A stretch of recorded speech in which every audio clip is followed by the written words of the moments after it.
Maaf, hari ini saya tidak bisa menampilkan video karena suatu hal. Saya coba share screen Pak Edi.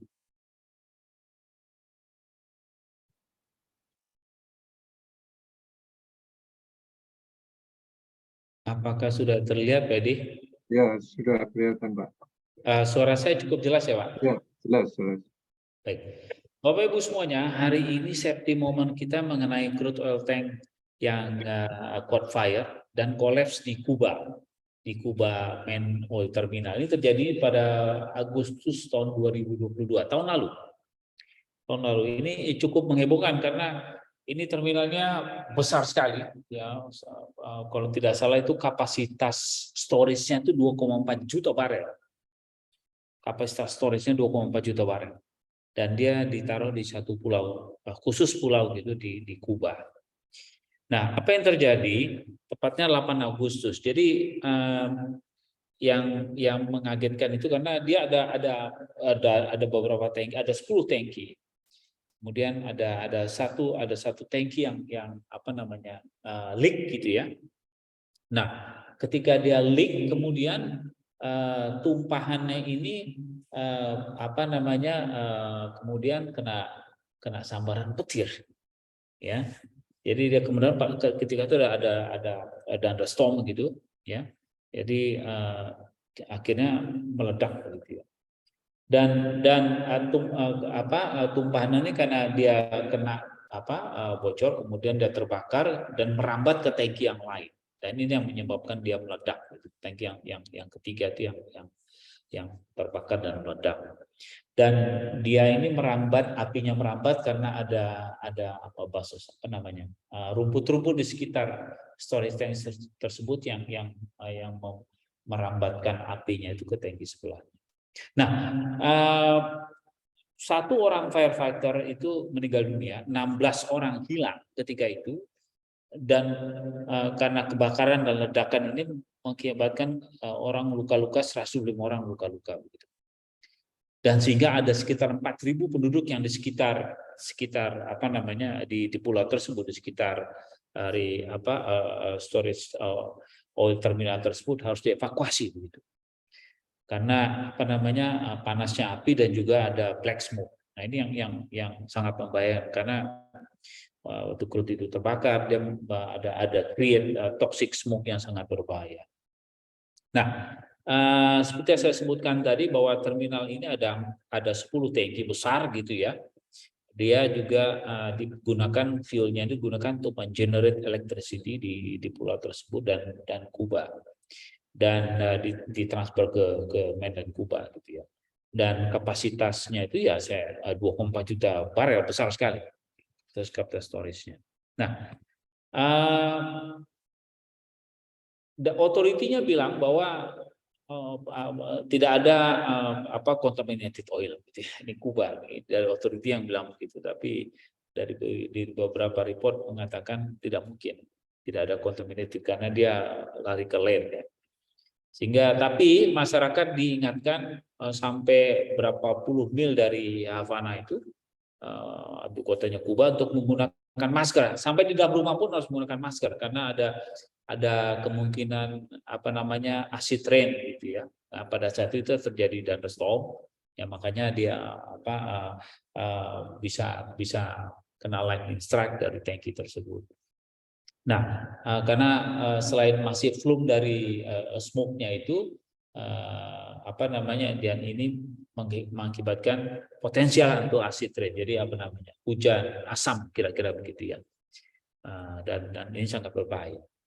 Nah, bisa dilihat di picture di gambar tersebut bagaimana upaya pemadaman. Karena waktu pemadaman itu pemerintah Kuba tidak bisa melakukan sendiri, mereka harus ada bantuan dengan Venezuela dan Meksiko ya, ada 100 kalau nggak salah firefighter dari Meksiko dan Venezuela untuk membantu mereka memadamkan api. Nah, immediate cause learning dari insiden tersebut bahwa sehari sebelumnya, jadi facility ini dia terbakar karena ada lightning strike ya. Ada sambaran petir itu, ada salah satu tangkinya, kemudian mengakibatkan kebocoran, kemudian apa namanya explosion. Jadi explosion yang ini yang berbahaya kalau bayangkan aja kalau tangki ada explosion itu luar biasa ininya apa namanya overpressure-nya. Ya, tangki pertama itu kapasitasnya yang kena sambaran petir tadi 50% capacity dan kurang lebih sekitar apa namanya 883 kubik feet lah ya fuel. Kemudian tangki yang kedua tuh full. Tangki kedua yang full. Nah, tangki yang kedua ini yang kena apa namanya kemudian terbakar dan explode dan collapse, dia totally collapse. Begitu dia terbakar, explode, totally collapse. Ya. Kemudian dia apinya itu apa namanya menyambar ke tangki yang ketiga terbawa oleh karena terbakarnya rumput tadi. Nah, kemudian yang ketiga learningnya ini ya itu tadi apa namanya cloud content sulfur dioxide. Jadi kalau karena smoke toxic tadi itu lari ke udara, kemudian itu memungkinkan itu terjadinya hujan asam gitu ya, sulfur dioxide karena mengandung sulfur dioxide, nitrogen oxide, karbon monoksida dan sebagainya dan berbagai macam apa namanya poisonous substance lah. Sehingga masyarakat diingatkan bahwa kemungkinan ada hujan asam karena setelah terjadinya kebakaran besar tersebut.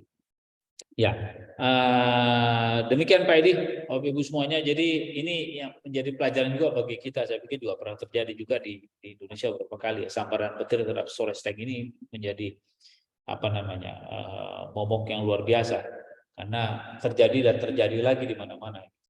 Jadi sebagus apapun apa namanya penangkal petirnya ini makanya harus desain integritinya mesti bagus dan apa namanya technical integrity-nya juga bagus. Jadi, supaya terhindar daripada sambaran petir. Kalau kita punya terminal. Demikian Pak Edi, Bapak Ibu semuanya. Terima kasih. Assalamualaikum warahmatullahi wabarakatuh. Waalaikumsalam warahmatullahi wabarakatuh. Terima kasih Pak Eldiansyah atas penyampaian di momen sore hari ini. Kita lanjutkan dengan acara pokok kita yang akan disampaikan oleh Pak Cahyo Sukmono. Waktu kami persilakan Pak. Terima kasih. Baik, terima kasih Pak Edi atas waktu dan kesempatannya. Sebelumnya, apakah suara saya terdengar cukup jelas? Ya, sudah terdengar jelas. Baik Pak, saya share screen. Untuk share screen saya Pak, sudah terlihat Pak? Sudah. Baik, terima kasih. Assalamualaikum warahmatullahi wabarakatuh. Pertama-tama saya ucapkan terima kasih atas waktu dan kesempatannya pada sharing knowledge kali ini. Izinkan saya untuk menyampaikan terkait pengelolaan proyek pada kegiatan pembangunan sarana fasilitas mulai dari penerimaan, penimbunan, dan penyaluran BBM maupun non-BBM untuk di PT Pertamina Patraniaga, khususnya di fungsi infrastruktur manajemen and project. Sebelum memulai, perkenalkan nama saya Cahyo Sukmono. Saya alumni Teknik Fisika lulus 2009 dan saat itu juga langsung dari 2009 sampai sekarang bekerja di PT Pertamina di bagian downstream atau hilir yang saat ini menjadi subholding commercial and trading, yaitu untuk PT-nya Patraniaga. Fokus di PT Patraniaga yaitu untuk penyaluran BBM. Jadi di fungsi infrastruktur manajemen and project ini saya mengelola pembangunan proyek baik di proyek new facility maupun pengembangan Sarfas yang sudah ada, terutama untuk fokus ke penyaluran BBM. Oke, untuk pengelolaan proyek, kenapa Pertamina dalam menjalankan kegiatan usahanya perlu meningkatkan sarana dan fasilitas penerimaan, penimbunan, penyaluran produk BBM maupun non-BBM, serta sarana penunjangnya. Sarana dan fasilitas Pertamina ini Kenapa dibangun? Untuk mengantisipasi kebutuhan bisnis, baik saat ini maupun sampai akan datang. Oleh karena itu, untuk mengantisipasi kebutuhan bisnis ini diperlukan penambahan-penambahan sarana fasilitas BBM maupun non-BBM serta penunjangnya.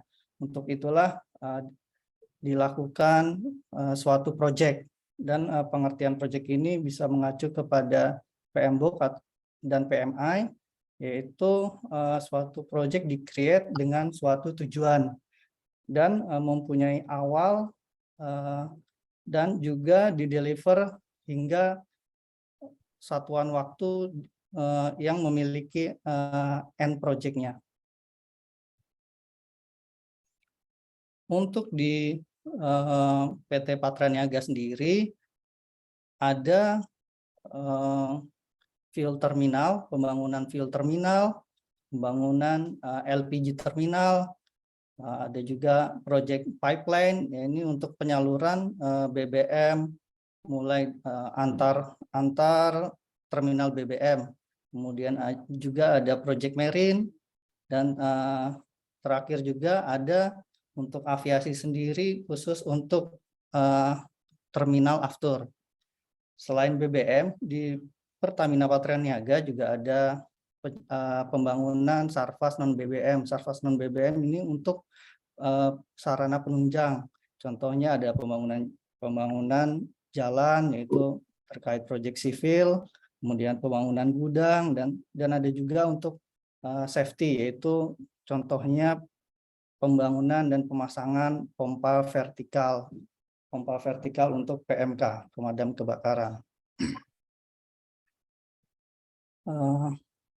Suatu proyek dapat dikatakan baik apabila ada 3 elemen, yaitu cost, time, dan quality. Ini tercapai sesuai dengan yang dipersyaratkan, ya ini memenuhi kualitas yang dipersyaratkan.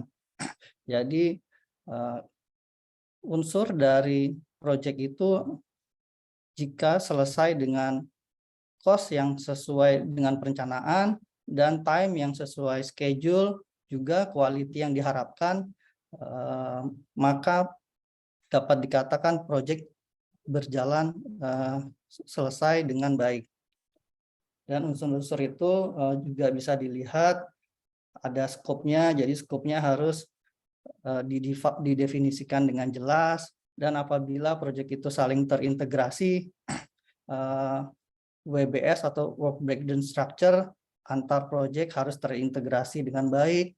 Kemudian dari sisi SDM juga harus memiliki SDM yang memiliki kapabilitas yang sesuai dengan bidangnya, dan juga communication antar SDM tersebut. Dan juga dalam proyek itu terdapat banyak sekali resiko, baik dari internal proyek maupun eksternal. Eksternal sendiri apabila proyek itu dilakukan di area greenfield, yaitu area baru, dan juga melintasi berbagai area yang sangat panjang, contohnya pipeline. Ini akan melintasi area yang sangat panjang. Di situ banyak sekali resiko sosial, sehingga di awal harus kita bisa mitigasi. Kemudian untuk procurement, yaitu procurement pengadaan material, di mana long lead item harus sudah bisa kita define dengan baik, supaya lintasan kritis dalam mengerjakan proyek itu sesuai. Kemudian untuk suatu proyek ini ada 2 point of view, yaitu dari sisi owner, di mana owner itu adalah pemilik proyek, dan yang kedua adalah dari sisi kontraktor. Kontraktor itu yang mengerjakan suatu proyek.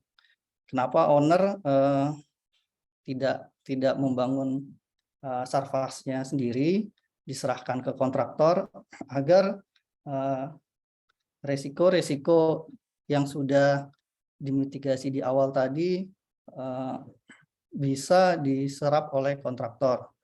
Dan untuk dari sisi owner sendiri, untuk project itu kita top down, yaitu kita mulai dari program, kemudian program itu didefinisikan untuk melakukan project apa, kemudian fasenya seperti apa, dan terakhir planning. Tapi dari sudut pandang kontraktor akan membuat project itu dari bottom up, yaitu dari skop pekerjaan yang terlihat yang sudah diberikan oleh owner. Nah, ini untuk dari sisi project itu sendiri, tahapannya ada 5. Yang pertama initiating, yang kedua planning, kemudian executing, monitoring and controlling, dan terakhir adalah closing. Apa yang dimaksud dengan initiating? Initiating adalah jika suatu perusahaan ingin mengembangkan bisnis atau ada kebutuhan bisnis yang bertambah, ini dibutuhkan initiate dalam sarfas apa saja yang diperlukan. Kemudian dari sisi planning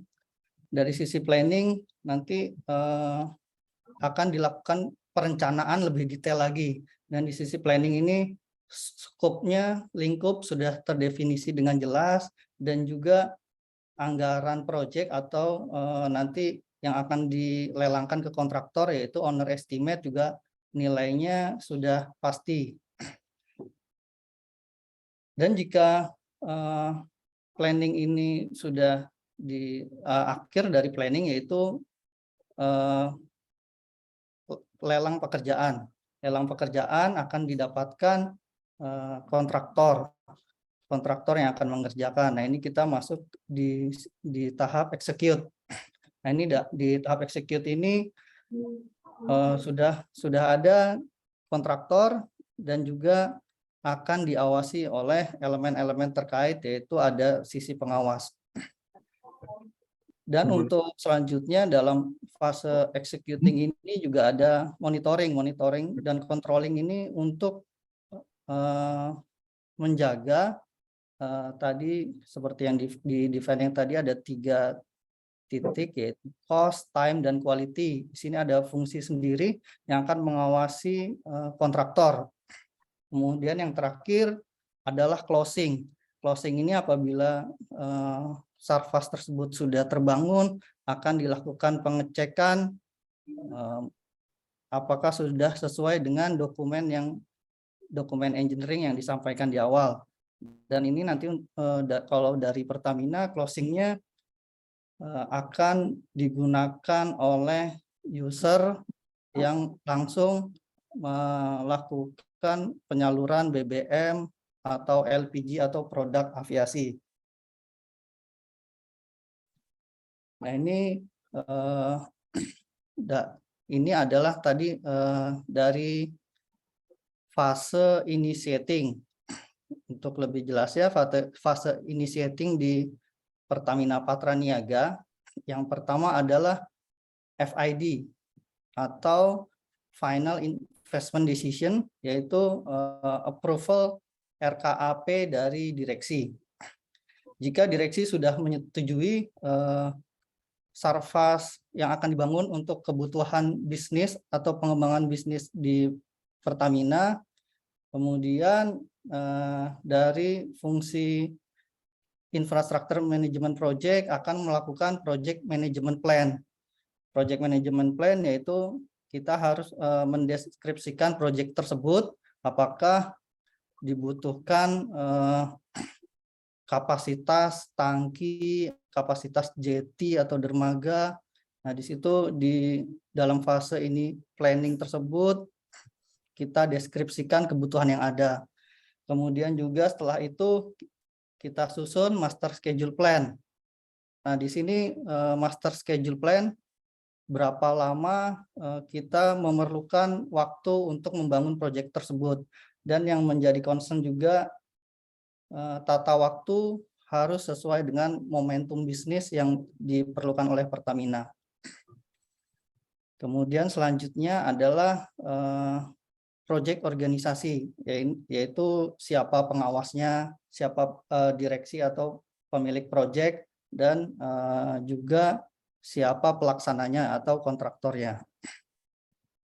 Selanjutnya adalah risk assessment. Risk assessment ini dilakukan banyak assessment resiko dari pengerjaan proyek tersebut. Kemudian yang terakhir adalah mendeskripsikan scope of work atau lingkup, dan ini nanti outputnya adalah bill of quantity. Nah, kemudian selanjutnya untuk project scope management, ini adalah apakah proyek tersebut saling terintegrasi dengan proyek lain atau tidak. Ini WBS yang di sini adalah work breakdown structure tapi antar proyek. Jadi kalau proyek itu berdiri sendiri maka dinamakan single WBS. Tapi apabila proyek tersebut saling berkaitan dengan proyek-proyek yang lain, maka didefinisikan sebagai multi WBS. Dan selanjutnya adalah dokumen engineering. Dokumen engineering di sini outputnya adalah dokumen front-end engineering design. Ini semua dokumen desain dari berbagai disiplin, baik mulai dari civil, mechanical, instrumen, dan juga aspek safety. Dan terakhir, setelah fit terbentuk, dilakukanlah sebuah penyusunan harga atau owner estimate. Dan owner estimate ini nanti akan menjadi suatu dokumen lelang yang akan dilelangkan kepada para kontraktor. Nah, ini untuk WBS di fase planning ini contohnya, contoh simpel misalkan adalah pembuatan jalan. Pembuatan jalan ini tahapnya apa saja, ada preparation, ada pouring, ada completion, dan tiap-tiap tahap tadi didefinisikan. Nanti apabila sudah jelas, nanti ini jadinya BOQ, si bill of quantity dari dokumen fit tadi. Apabila skopnya sudah terdefine, maka kita dapat mengetahui dan menghitung activity duration, manpower yang dibutuhkan, dan juga peralatan yang dibutuhkan.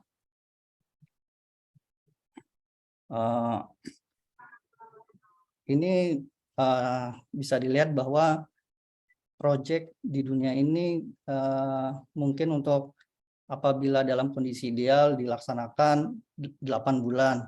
Tapi kita sebagai engineer melihat banyak resiko-resiko, jadi kita kalikan dengan safety factor. Ini semua identify dan identifikasinya tadi tergantung resiko dan ketidakpastian, sehingga dari WBS tadi kita bisa menyusun schedule project dengan pertimbangan risiko, sehingga dengan kondisi yang tidak normal atau risiko tadi kita bisa mengkalikan faktor risiko. Ini engineering judgment dari masing-masing engineer. Nah, ini kelanjutannya. Nah, tadi untuk activity-nya sehingga didapatkan durasi master schedule. Nah, ini kemudian untuk di fase eksekusi, kapan dimulai fase eksekusi? Dimulai fase eksekusi setelah proses lelang selesai dan didapatkan kontraktor. Kemudian setelah didapatkan kontraktor, sudah ada dokumen legal yang jelas, yaitu di sini adalah kontrak pekerjaan dari owner ke kontraktor. Setelah didapatkan kontrak pekerjaan, selanjutnya dilakukan project kick off. Apa itu project kick off? Yang dilakukan di situ adalah kick off meeting. Kenapa perlu dilakukan kick off meeting? Karena pada dokumen engineering antara yang owner buat perlu penyelarasan pemahaman dengan kontraktor. Oleh karena itu dilakukan kick off meeting. Kemudian jika pemahaman sudah selaras, dilakukanlah serah terima area dari pemberi kerja owner ke kontraktor. Kemudian fase setelah itu adalah project engineering. Output dari project engineering ini adalah dokumen basic design philosophy, general plot plan, PNID, control philosophy, master schedule, dan juga yang tidak lupa HSE plan. Nah, ini untuk resiko-resiko misalkan untuk project yang di area-area yang melintasi brownfield, ini juga perlu didefinisikan permit yang membutuhkan keterkaitan dengan instansi lain. Mungkin contoh untuk di Pertamina Patra Niaga ini dokumen project engineering sangat banyak, mulai dari general yaitu basic engineering design itu tadi, dan juga disiplin proses, dokumennya ada block flow, proses flow diagram, proses safety, sampai dengan mechanical. Nah, ini untuk contoh perizinan. Ini contoh pekerjaan yang saya awasi, yaitu proyek pembangunan SPM. Permit-permit tadi ada yang lingkup Pertamina dan ada juga yang lingkup kontraktor. Nah, ini semua perizinan ini adalah semua perizinan dengan instansi-instansi terkait. Tapi untuk di titik awal, perizinan yang biasa kami urus adalah AMDAL. Sebelumnya, kemudian untuk di project construction, project pelaksanaan ini sudah melaksanakan konstruksi.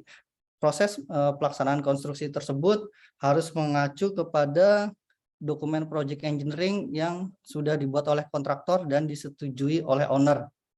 Ini mulai dari basic design dan semua project dokumen-dokumen yang terkait tadi harus yang sudah disetujui owner harus dibangun dengan sesuai dengan desain yang disetujui.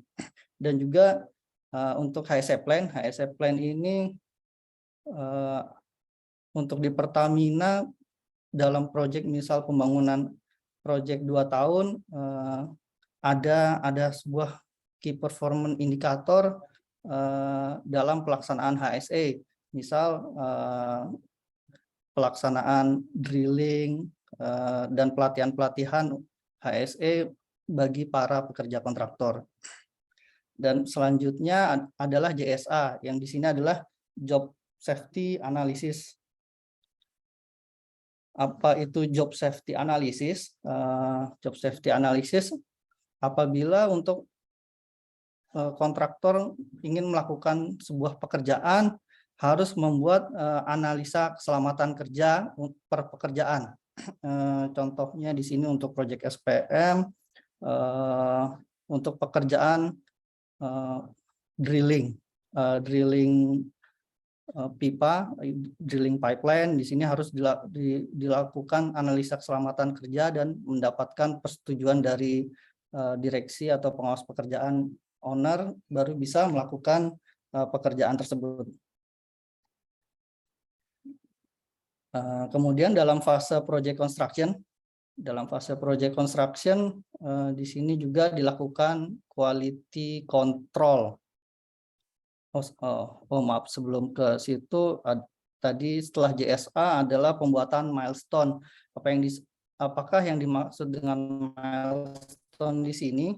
Milestone di sini adalah item-item penting yang harus tercapai. Di sini Pertamina mensyaratkan milestone untuk setiap proyek. Jadi apabila milestone ini tidak tercapai, maka kontraktor tidak dapat melakukan penagihan progres.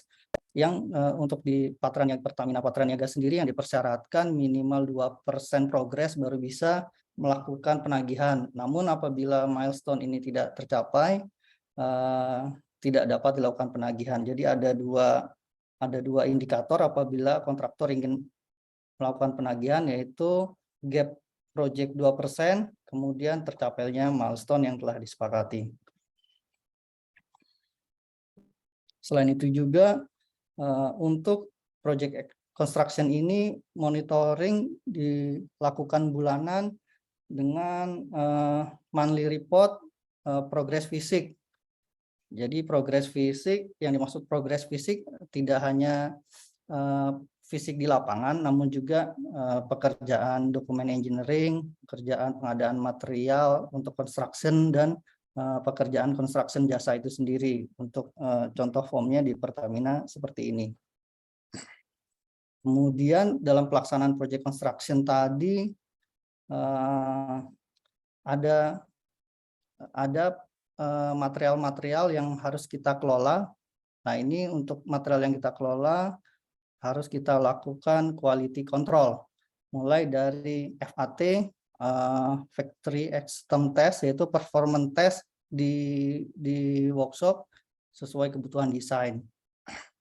Itu untuk equipment yang memerlukan FAT. Kemudian juga ada inspeksi material, semua material yang didefinisikan di dokumen engineering tadi, yang di list tadi harus dilakukan FAT dan inspeksi di workshop atau manufacture.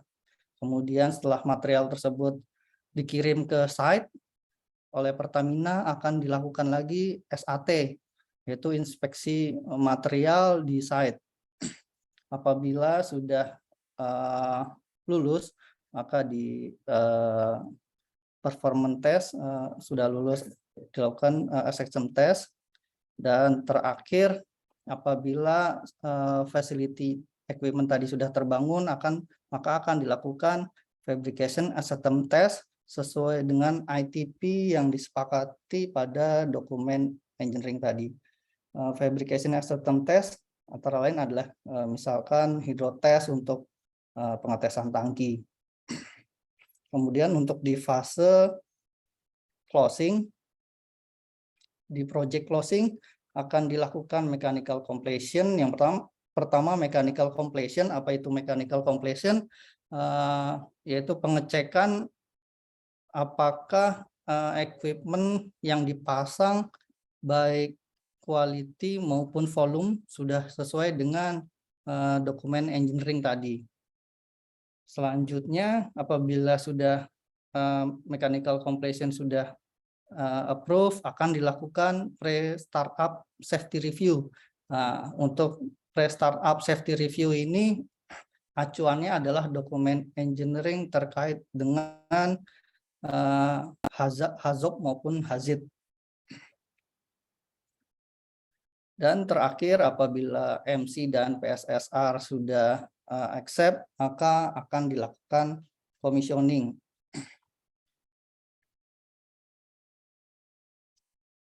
Setelah dilakukan commissioning, sistem, kalau commissioning adalah sistem secara kesisteman, sedangkan mechanical completion adalah per equipment. Nah, jika sistem sudah accept, maka dari project owner akan menyerahkan kepada user untuk bisa dikelola. Tapi sebelum itu di mechanical completion ada, dan sebelumnya untuk per equipment ada certificate of inspection yang harus divalidate oleh migas, dan juga terakhir pada saat commissioning pun juga harus divalidasi oleh migas untuk persetujuan layak operasi fuel terminal atau terminal tersebut.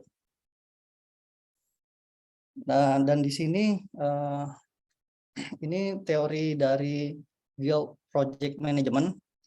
Di sini ada kurva waktu dan kurva resource. Resource ini adalah terkait cost. Nah, di sini dari sisi owner sebenarnya tidak ini terkait schedule. Owner mempunyai schedule sendiri dibandingkan kontraktor. Mungkin kalau di dokumen yang disepakati hanya satu schedule, namun dari sisi owner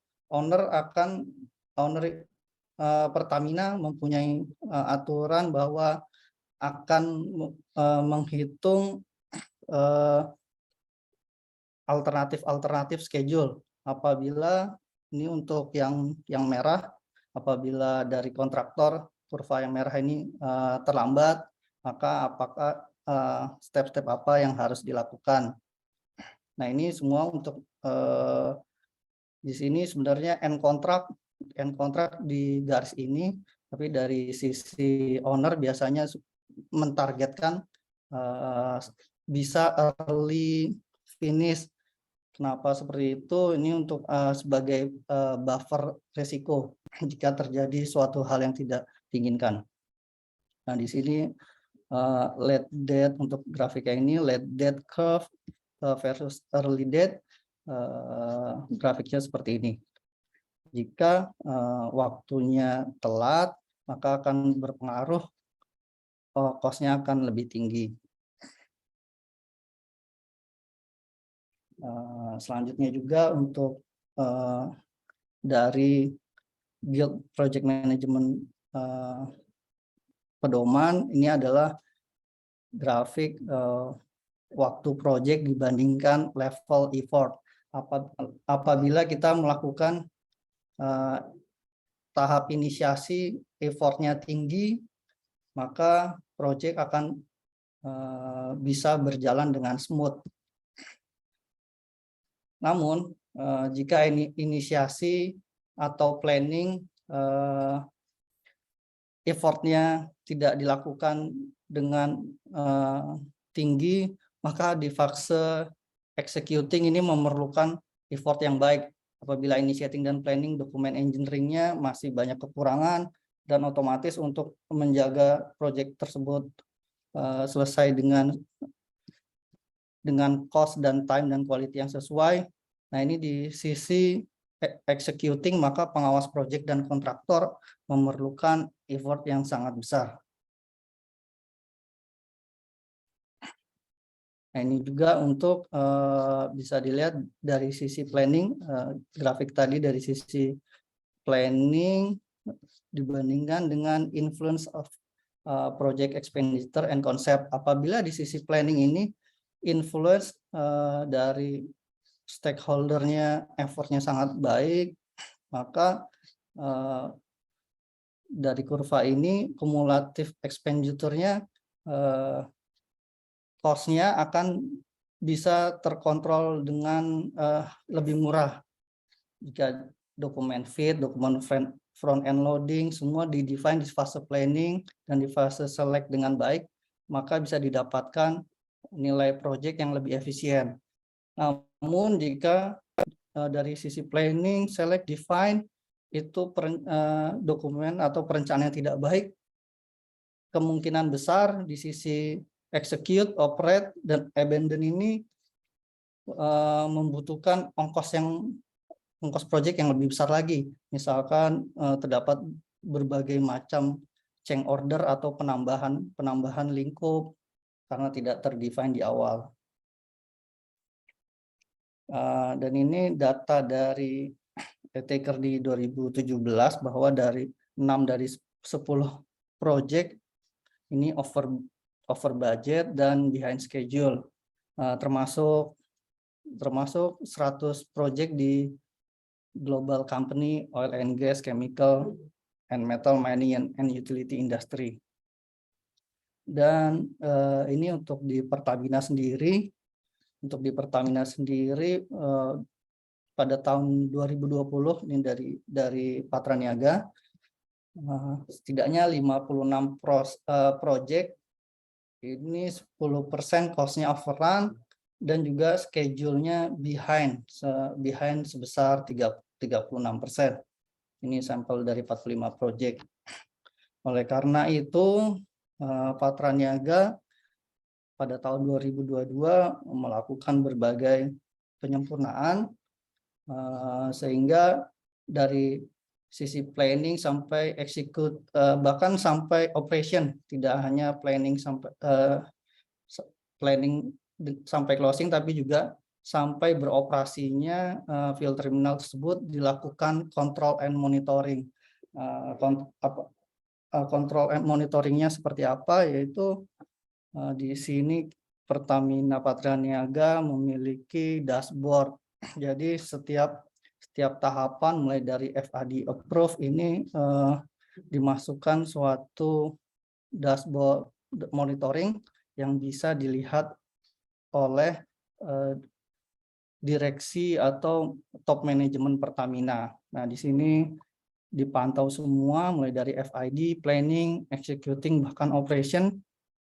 Ini dipantau semua melalui dashboard dari PT Patria Niaga, sehingga pada tahun 2022 hanya satu proyek yang proyeknya tidak sehat atau dikatakan yang telat. Baik, Pak Edi, mungkin demikian sharing dari saya. Saya kembalikan ke Pak Edi, Pak. Baik, terima kasih atas penyampaian paparan dari Pak Cahya Sukmono. Kita lanjutkan dengan tanya jawab. Ini sambil menunggu, silakan nih yang mau bertanya tulis saja di chat box ya. Nah, sambil nunggu pertanyaan saya bertanya. Ini sampai dari 2009 sudah ada berapa proyek ini Pak Cahya yang sudah di-handle oleh Pak Cahya ini? Di mana saja ini proyeknya Pak?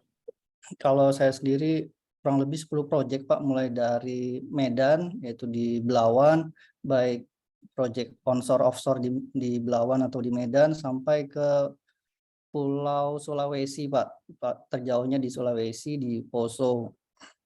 Seperti itu Pak, ada proyek baik onshore maupun offshore. Kalau offshore-nya adalah proyek pembangunan single point mooring. Ini untuk penerimaan BBM yang biasanya Pertamina pakai jeti, namun tidak dapat dibangun jeti karena butuh kapasitas tanker yang besar, maka dibangunlah single point mooring Pak di laut dengan kapasitas tanker yang bisa masuk. Di mana ini Pak yang single point mooring ini? Itu contoh case tadi sih Pak. Oh, oke, tadi. Jalan, maksudnya nggak saya masukkan di sini, tapi itu proyek yang saya tangani di Medan dan di Semarang Pak. Oh, kalau seperti single point mooring ini berapa lama nih Pak? Dari tadi mengikuti apa konsep di slide tadi itu Pak? Iya. Tadi itu. Ya. Ini pembangunan single point mooring, pemasangan single point mooring kurang lebih 2 tahun. Kenapa 2 tahun Pak? Sebenarnya untuk dari sisi offshore sendiri, pekerjaan di offshore biasanya akan cepat dilaksanakan karena perizinannya sudah jelas. Nah, proyek SPM ini tidak berdiri sendiri, tapi juga harus terintegrasi dengan proyek pipeline, baik pipeline offshore maupun onshore. Yang banyak kendala biasanya dari sisi onshore untuk proyek pipeline karena keterkaitan dengan melewati area-area milik instansi lain Pak, yaitu perlu dilakukan risk assessment, mitigasi apabila melewati area tersebut aman atau tidak. Nah, biasanya dari instansi terkait perlu itu dan perlu kesepakatan izin-izin Pak, apakah melewati area tersebut ada sisi komersial, Pertamina harus menyewa lahan tersebut atau tidak. Itu yang biasanya agak lama pengurusan perizinan di sisi onshore. Kalau indikator kinerja dalam pengelolaan proyek apa ini Pak indikatornya? Indikatornya 3 itu tadi Pak, cost, time, dan quality Pak. Dan kalau dari quality dari Pertamina biasanya sudah sesuai, namun dari sisi cost dan time yang tadi di slide terakhir terjadi overrun Pak. Kalau cost di Pertamina kebanyakan overrun 10% costnya, dan waktunya juga banyak yang mundur 25% dari yang ditetapkan di awal. Nah, ini biasanya kemunduran ini untuk waktu biasanya terkait izin dengan instansi lain. Dengan bertambahnya waktu otomatis cost meningkat. Kenapa meningkat? Karena untuk di project ada indirect cost. Apa itu indirect cost? Indirect cost adalah gaji-gaji pegawai dari kontraktor itu. kontraktor, Pak.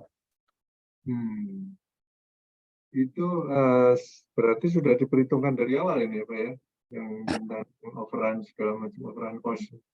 Iya Pak, sudah diperhitungkan dari awal untuk indirect cost, namun apabila waktunya bertambah, otomatis per bulan cost-nya ada tambahan cost untuk per bulannya Pak. Ya. Yang paling melibatkan orang paling banyak proyek di mana nih Pak selama ini? Yang melibatkan paling banyak itu di proyek pembangunan SPM Pak, di proyek Paling banyak ya? pembangunan SPM itu kita karena peralatan yang dibutuhkan adalah kapal bars yang sangat besar. Di dalam bars tersebut juga minimal, pengalaman saya di Medan dan di Pengapon, 100 orang Pak. Kenapa banyak sekali perlu 100 orang? Di offshore kita bekerja 24 jam. Oleh karena itu perlu dilakukan shift manpower Pak.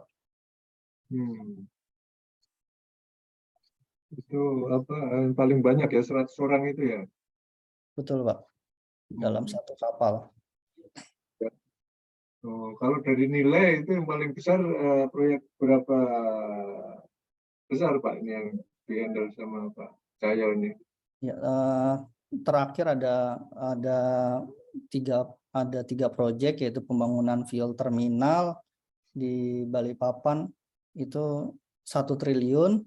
Kemudian ada proyek pipeline juga Pak, dari fuel terminal tersebut produknya harus disalurkan ke fuel terminal lain. Ini sekitar diperlukan proyek pipeline 120-an kilo. Tapi produknya BBM, ini nilainya juga 1,2 triliun Pak. Jadi pernah juga yang pipeline ini ya Pak ya? Iya Pak, untuk pipeline agak mahal karena terkait social cost Pak. Social cost kita biasanya mengganti rugi usaha-usaha yang pada saat construction tersebut harus kita tutup sih Pak. Itu yang agak tinggi di sisi social cost atau pembebasan lahan seperti itu.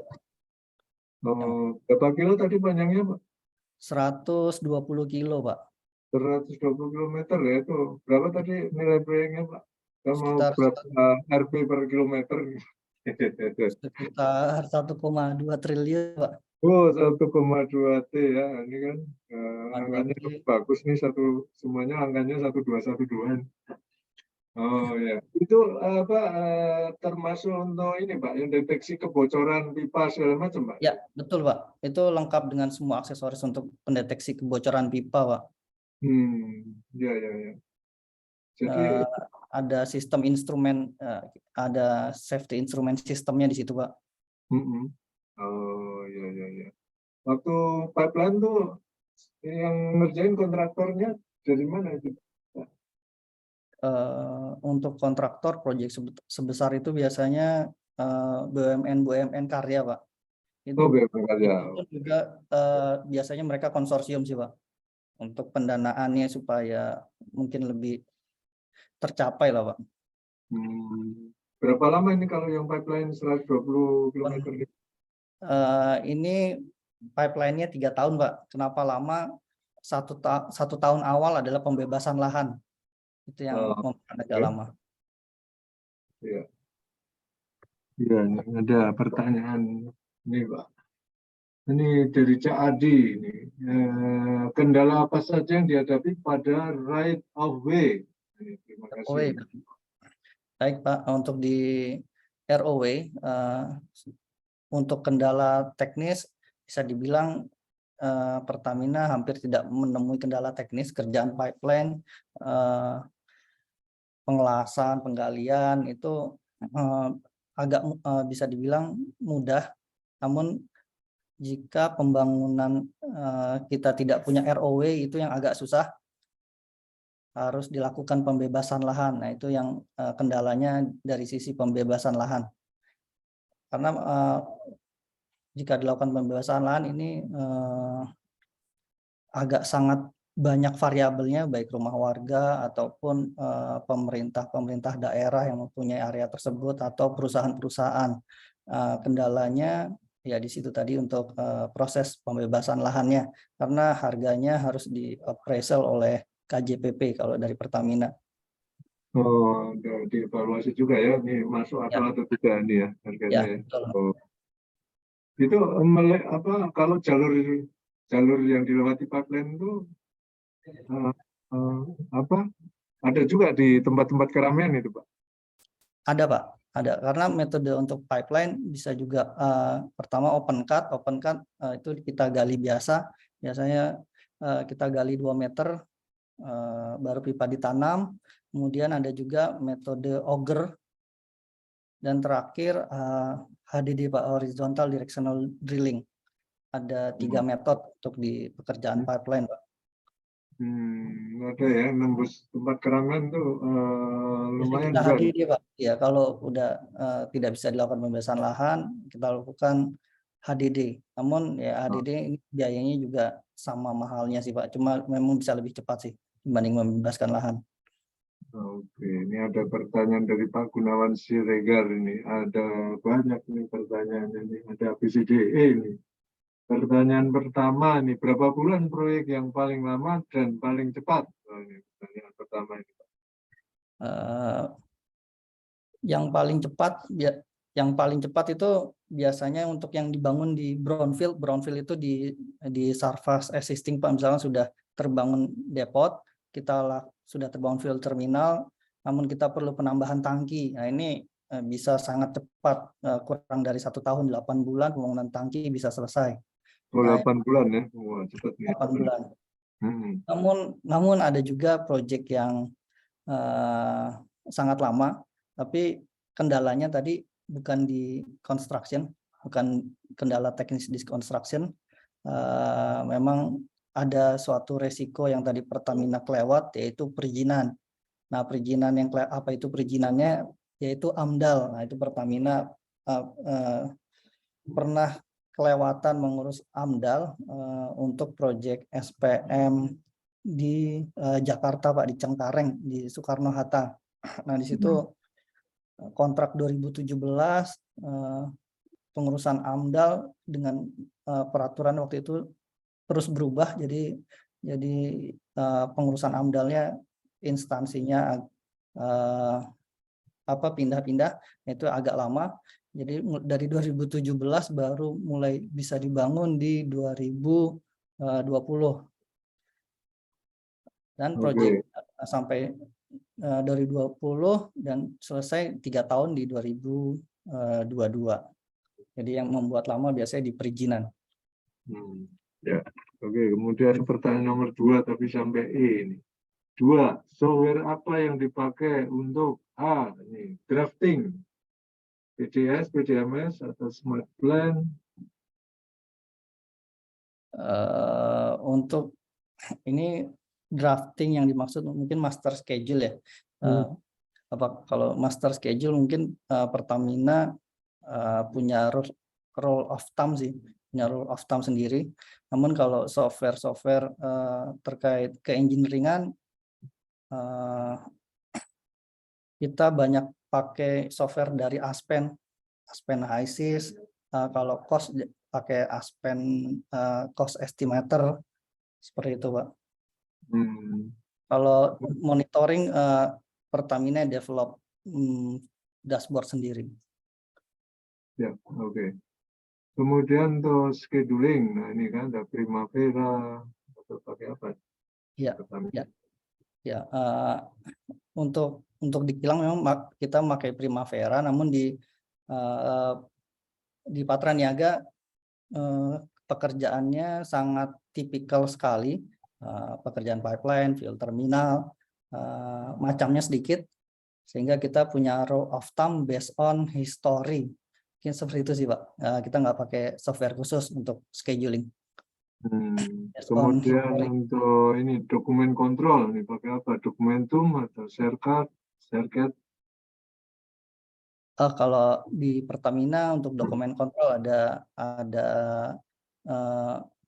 web sendiri sih, ada program sendiri pakai P-Office.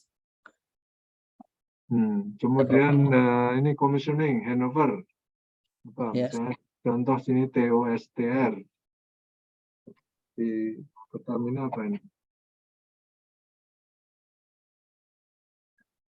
Oke, untuk commissioning tadi, untuk commissioning sebelum commissioning perlu dilakukan mechanical completion ataupun bahasa mudahnya adalah physical check. Physical check itu terkait volume atau quality.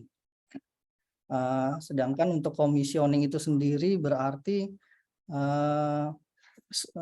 ini adalah operasi awal. Kalau di Pertamina yang dimaksud dengan commissioning adalah initiate operation. Jadi setelah pada saat commissioning tersebut ada berita acara juga dari Migas bahwa sudah berfungsi dengan baik, dan nanti dokumen berita acara tersebut akan dijadikan dasar untuk persetujuan layak operasi. Dan juga jika sudah muncul persetujuan layak operasi, maka Pertamina bisa menyalurkan BBM secara legal untuk di Patraniaga yang dimaksud commissioning seperti itu. Baik, ini ada pertanyaan ini dari Pak Ketut Warsa. Pada saat pekerjaan sudah berlangsung fase konstruksi, ternyata ada obstruk di area green. Nah, Ya. nanti akan timbul SI yang endingnya CO. Apakah daerah green pasti timbul CO? Terima kasih, Pak. Baik, mungkin tadi saya juga ada yang kelewat. Jika ada deviasi sebelum itu, jika ada deviasi antara fit dengan dokumen engineering design, itu otomatis bakal ada change order. Dan juga apabila di fase pelaksanaan proyek terdapat penambahan lingkup yang tidak signifikan, yang tidak mengubah proses bisnis, maka itu memungkinkan dilakukan change order. Namun untuk di Patraniaga sendiri, di peraturan Patraniaga change order dibatasi sampai 10%. Karena jika sudah berubah lingkup, biasanya lebih dari 10%. Nah, ini perlu persetujuan hingga top manajemen. Jika di atas 10% untuk change ordernya. Baik, berikutnya dari Pak Yan Warisal. Nah, dari pengalaman Bapak, apa risiko proyek teknis, non-teknis yang sering terjadi di sisi internal perusahaan atau owner maupun antar owner dan kontraktor? Baik, untuk dari sisi teknis, biasanya data-data survei pada saat survei fase fit itu ada yang kurang ataupun sudah tidak valid lagi. Nah, itu biasanya kadang-kadang dari pelaksanaan proyek suka ada miss juga dari data-data survei awal yang seharusnya mungkin itu validnya hanya 1 atau 2 tahun. Contohnya misalkan kedalaman laut atau data biasanya adalah data tanah, yaitu apalagi tanah di laut biasanya untuk 2-3 tahun, kadang-kadang sudah tidak valid lagi, entah mengalami pendangkalan atau lainnya. Nah, ini otomatis metodenya berubah, dan ini perubahan metode harus persetujuan dari sisi owner karena menimbulkan perubahan cost tadi. Tapi ini sangat memungkinkan sekali dari sisi teknis. Kita sering juga terjadi deviasi dari survei awal dan pada saat fase konstruksi karena sudah ada gap biasanya 2-3 tahun, itu biasanya datanya tidak valid lagi. Dan kalau dari sisi non teknis, mungkin kalau dari owner dengan kontraktor, semuanya kita based on schedule, koordinasi dengan baik, bisa diselesaikan lah untuk sisi non teknis. Karena tadi kita kan tujuannya satu untuk project ini terdeliver. Baik.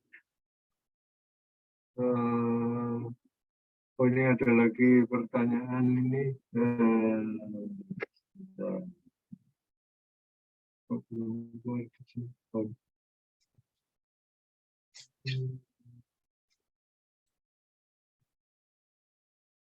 Oh, ini ada pertanyaan nih, mau nanya. Ini pertanyaannya langsung saya nih.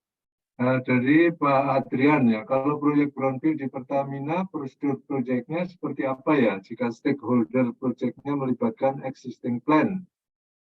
Oke. Kalau di Pertamina ada yang namanya job stop, Pak. Itu untuk itu tadi project berhenti. Biasanya kendalanya banyak, baik dari ada perubahan sisi bisnis, kita lakukan job stop, dan perlu di-define lagi fasilitas yang harus dibangun seperti apa. Dan job stop ini keluarnya perintahnya adalah dari Pertamina, Pak. Pertamina akan mengeluarkan surat kepada kontraktor bahwa proyek ini mengalami job stop. Kenapa job stop? Itu akan dijelaskan di surat pemberitahuan oleh Pertamina. Dan prosedurnya setelah job stop, maka semua progres yang sudah dikerjakan kontraktor harus segera dihitung progresnya berapa persen, dan dilakukan penagihan.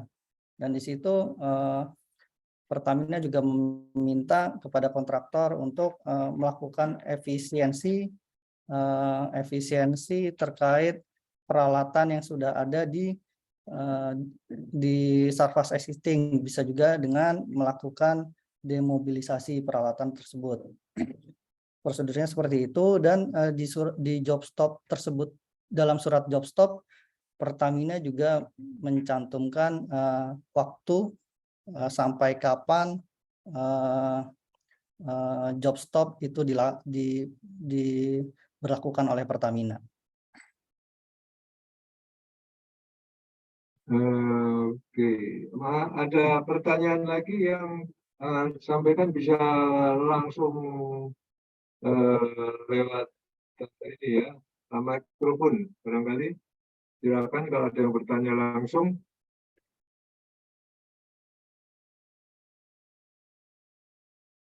Kalau yang job stop tadi udah pernah ngalamin belum ini Pak Cahyo? Sudah, Pak. Saya alami untuk di proyek SPM yang di Soekarno-Hatta di Cengkareng. Karena AMDAL-nya ternyata ada AMDAL yang kelewat, kita perintahkan kontraktor untuk job stop.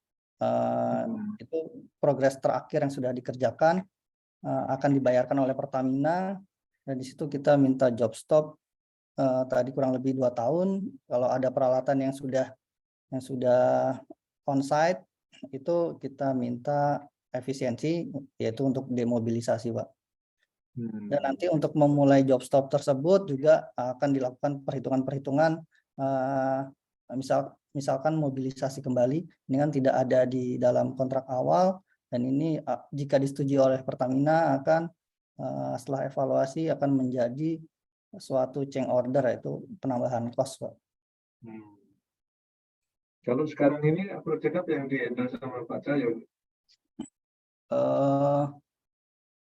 Saat ini yang masih itu tadi, Pak, 2 proyek yang terbesar tadi yang baru mulai jalan sih itu, Pak. Oh, baru mulai jalan. Itu proyeknya baru mulai jalan. Oh, ini ada pertanyaan lanjutannya nih. Apakah pekerjaan shutdown di Pertamina termasuk job stop? Mungkin itu shutdown untuk di Pertamina Kilang, Pak. Untuk di Pertamina Kilang.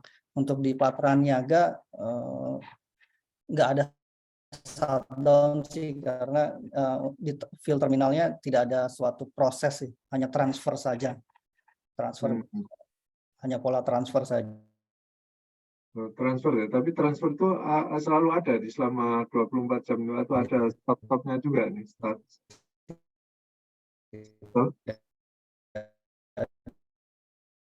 Ada pola proses. Di Pertamina tambah karena terjadi kritis BBM biasanya dampaknya sangat besar soalnya Pak.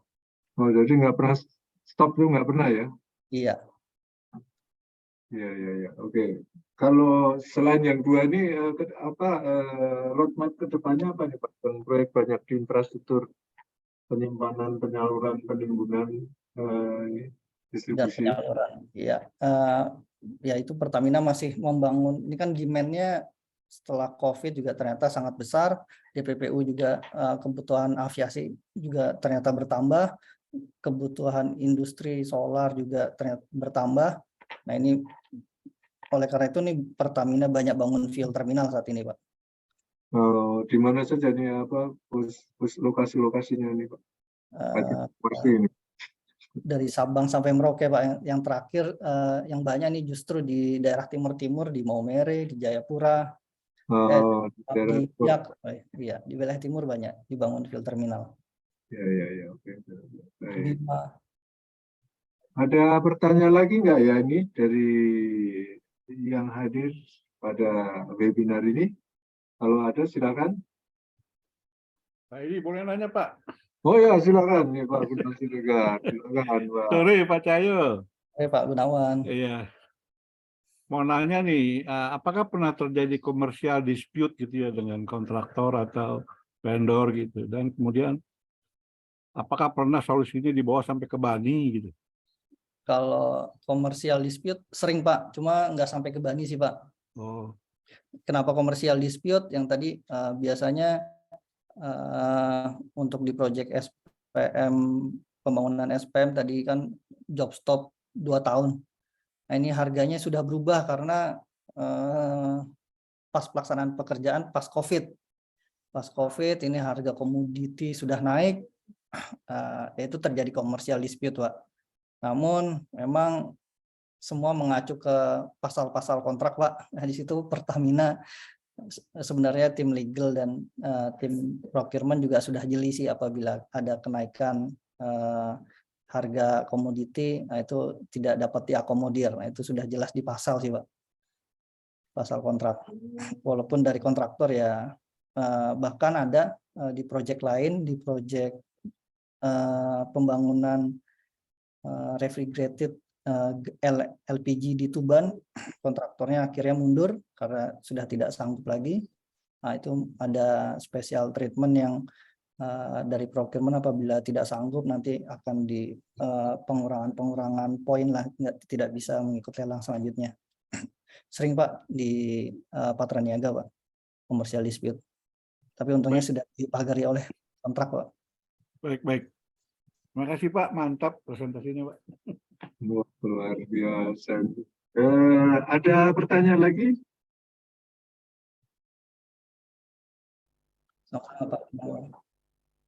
Oh ini ada muncul pertanyaan lagi dari Pak Vicky Herman ini. Izin bertanya, BAST sudah terbit dan sudah ditandatangani bila ada kerusakan atau ketidaksesuaian, pihak mana yang bertanggung jawab? Apakah pihak kontraktor atau pihak controlling atau owner? Terima kasih. Oke, setelah BAST ada masa pemeliharaan Pak Vicky, di Pertamina masa pemeliharaan common-nya di Patraniaga itu 1 tahun. Selama 1 tahun tersebut masih menjadi tanggung jawab dari kontraktor. Namun jika sudah lewat nanti setelah 1 tahun itu ada berita acara selesai masa pemeliharaan. Setelah selesai masa pemeliharaan tersebut akan menjadi tanggung jawab owner. Itu Pak Vicky. Oke, baik. Ada lagi pertanyaan?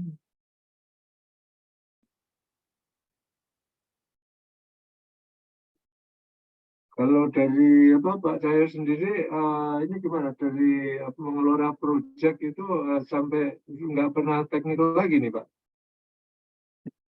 Nggak pernah apa Pak ke handle. Nggak sampai ke menghandle yang masalah engineeringnya, teknikalnya itu. Untuk sisi engineeringnya kita masih menghandle Pak untuk pembuatan dokumen engineering design itu tadi Pak. Dokumen engineering design tapi acuannya ke fit. Tapi yang membuat sebenarnya tetap dari kontraktor. Dari saya hanya mereview apakah sesuai dengan fit atau tidak Pak. Oke. Sampai review. Ada lagi nih muncul pertanyaan dari Pak Adrian ini. Nanya lagi Pak, pernah menghadapi eksternal isu kah? Sebentar nih, saya potong. Untuk Menghadapi eksternal isu kah seperti ormas ya di wilayah proyek, penyelesaiannya seperti apa? Baik, eksternal issue banyak, terutama untuk proyek yang di area greenfield, apalagi proyek pipeline, itu banyak eksternal issue untuk menghadapi ormas. Namun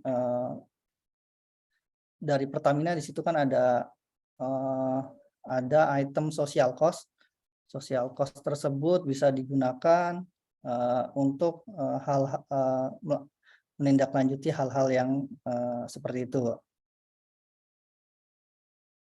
karena biasanya ujungnya ke cost sih soalnya. Ujungnya cost nih Pak. Ya. Oke. Ada lagi yang akan ditanyakan barangkali?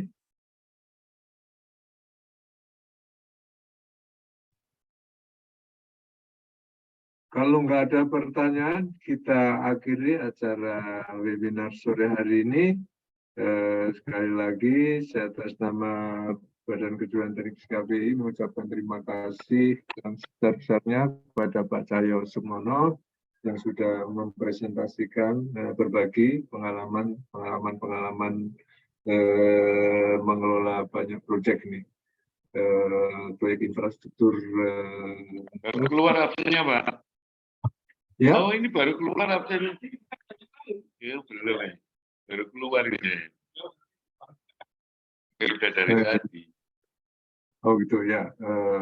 Terima kasih. Terima kasih Pak Cahyo Sukmono. Terima kasih kepada Pak Eldiansa yang tadi sudah menyampaikan sertifikat sore hari ini. Terima kasih kepada Ibu dan Bapak sekalian yang sudah bergabung di acara webinar BKTF sore hari ini. Kita lanjutkan acara webinar BKTF minggu depan ya. Mohon maaf kalau ada hal yang kurang berkenan, tetap hati-hati dengan protokol kesehatan. Selamat sore, terima kasih. Assalamualaikum warahmatullahi wabarakatuh. Waalaikumsalam. Sore Pak, terima Terima kasih kasih, Pak Cahyo, terima kasih Pak Edi. Terima kasih Pak Cahyo, terima kasih Pak Eldi. Terima kasih Adi dan semua. Terima kasih.